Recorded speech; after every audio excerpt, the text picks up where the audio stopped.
জৈবিক আবহবিকা সাধারণত উদ্ভিদ ও প্রাণীর দ্বারা সংগঠিত হয়ে থাকে। উদ্ভিদের ক্ষেত্রে দেখা যায় উদ্ভিদগুলি সাধারণত তাদের শিকড়গুলি শিলার ফাটলের মধ্যে ঢুকিয়ে দেয়।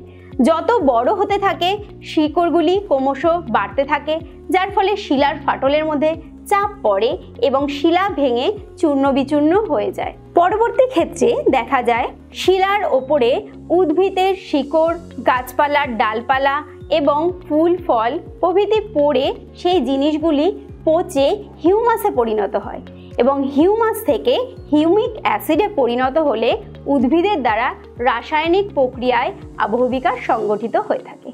এবং প্রাণীর ক্ষেত্রে দেখা যায় বিভিন্ন প্রাণী যেমন ইঁদুর, পিঁপড়ে প্রভৃতি প্রাণী মাটি খুঁড়ে মাটির কণাগুলিকে আলগা করে দেয়, যার ফলে এই আবহবিকা সংগঠিত হয়ে থাকে। সম্পূর্ণ ভিডিও দেখতে ডাউনলোড করো আচার্য অ্যাপ।